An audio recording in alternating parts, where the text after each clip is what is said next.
Today we're going to tackle a question I get frequently, and that is, should I slip cover or should I upholster my piece of furniture? Slip covers and upholstery can completely transform a piece of furniture, but which one is easier for a DIYer? So today we are going to talk all about slip covers versus upholstery. What inspired me to make this video is that I am about to recover this chaise lounge. This is going to be a series and also a full comprehensive workshop. So if you're interested in learning to slip cover, you can get on my wait list for that. And that's in the description box below. But I am also going to make YouTube videos that'll be, 100% for free on the process. It won't be as detailed as the workshop because obviously I can't include that many details on YouTube. It would just be so long that nobody would watch it. Getting back to the point, slipcover versus upholstery, pros and cons of each. So let's get to it. Okay, so we're gonna start with the pros of a slipcover, then the cons, and then we'll do pros and cons of upholstery. So my number one pro for slip covering is that they are washable, and that is the best. Slipcover wash day is so nice because you can just take the whole thing off, spot clean it, get all the stains out, throw it in your washer, throw it in your dryer, and you've got nice, fresh, laundry smelling slip covers. That's my biggest pro for slip cover. There's also not much required as far as tools go when you're making a slip cover. The only thing you really need is a good pair of scissors, a decent sewing machine, and a whole boatload of pins. And that's kind of it. You do have to have a pretty decent sewing machine. You don't need a commercial sewing machine, but you got to have something better than just a basic Walmart sewing machine in order to sew through all the layers. So that's kind of important. But other than that, you don't need to buy a compressor and a staple gun and all the other tools that you need for tear off on upholstery and all that. So that's a nice pro of a slip cover. The third thing that I think is a pro of slip covering is that it does give you that cute, relaxed look of a slipcover, kind of a cottagey look. So that's a personal preference, but it is really cute. The cons of slip covering. The number one thing I think that's the most detrimental thing about slip covering is that it is 100% sewing.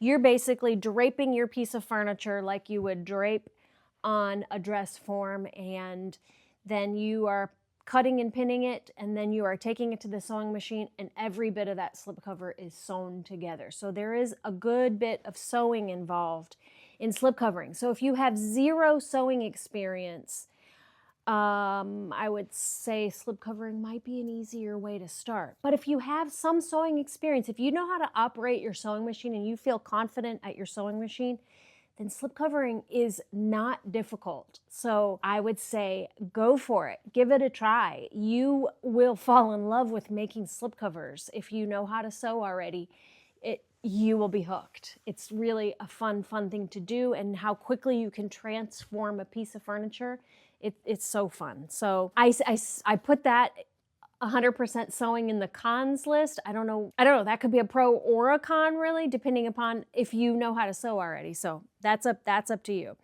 One of the next con for slip covers is that sometimes you may not be able to get a really good fit if you don't have experience or if you're just not patient.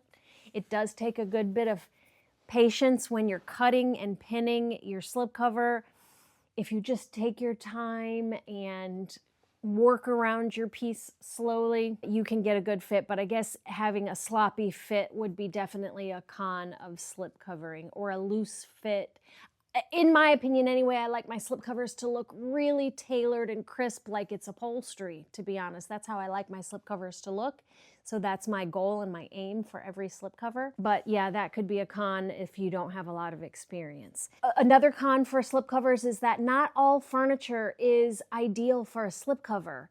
If you have a piece of furniture that has exposed wood, that's not really an ideal piece for a slip cover because you don't really want to cover exposed wood with fabric generally. Also, if you have a really curved piece of furniture, like with concave curves, those types are difficult to slip cover. If you have a piece that doesn't have a seat cushion, That's generally not a good candidate for a slipcover because the fabric can be shifty and not stay put. And that leads me right into the last con that I have for slipcovers, is that they can be shifty, particularly if you don't have a seat cushion on your piece. Then when you sit on it, like a Parsons chair or a slipper chair that doesn't have a seat cushion, it gets shifted around, and then you're having to constantly go and retuck the fabric, and that's just a real pain. In that situation, you would want to just do upholstery. So, moving on to upholstery. For pros on upholstery, the number one thing that I think is the biggest pro for upholstery is that the look of a well-upholstered piece is so tailored and crisp and beautiful, and a well-done upholstery job with beautiful fabric, there's just nothing like it. It's just so good. So that's the biggest pro for upholstery, is just the beautiful tailored look of it. But you know, that's the difference between slipcovers and upholstery. It's just a whole different look and a different feel. If you're looking for a really tailored, masculine library look, you would probably want an upholstered piece with some beautiful velvet and contrasting welt or something like that. I don't know. And then slipcovers lends to a cottage feel or a coastal vibe. So that's subjective. Number two pro for upholstery is that some upholstery jobs can be no-sew. You may not have any sewing to do at all, or very low sew. A lot of times the only sewing that you have to do is the seat cushion in upholstery. So that's a plus. If you don't know how to sew, then upholstery might be the way to go on your project. And then also the pieces that have exposed wood, those are ideal candidates for upholstery because you don't want to cover up beautiful show wood. So upholstery would be the way to go if you have show wood. And then the cons for upholstery. The number one thing that I think is the biggest con if you're debating between upholstery and slipcovers is that upholstery, you need some tools. Generally, you need to have a sewing machine. You need to have a compressor and a staple gun. You've got to have some of the tools for stripping your furniture, like staple pullers and things like that. You need to have a couple hammers, and you can get away with a minimal amount of tools, but there's certain things in upholstery that you really need to have the right tool for in order to get a professional and decent result in your upholstery project. There's a bit of investment in upholstery tools. The second con for upholstery is the cleanability. With slipcovers, obviously you can just take the whole thing off and throw it in the washing machine. Upholstery, you can't do that. You have to spot clean and hope that you can get stains and spots out of the fabric. So that is definitely a con for upholstery. And that leads me into the next one, is the permanence of upholstery. And this is kind of just a feeling, because if you make a slipcover and you're going to spend all that time and money on the fabric, it is going to be basically just as permanent as upholstery. But there's something about the feeling of a slipcover being able to be taken off and potentially stored away for a season and then reinstalled for another season. Upholstery is clearly a permanent fixture. You can't change that out. It's just more permanent. It feels more permanent, and maybe that's that's probably a pro and a con. I guess all these, there's probably some pros and cons. If you have some other ideas about pros and cons of slipcovers, please let me know in the comments below. And if you are someone who is wanting to learn upholstery or slipcover making, I do have an upholstery class that's available, and I will put a link for that in the description box below if you'd like to take my beginner upholstery course.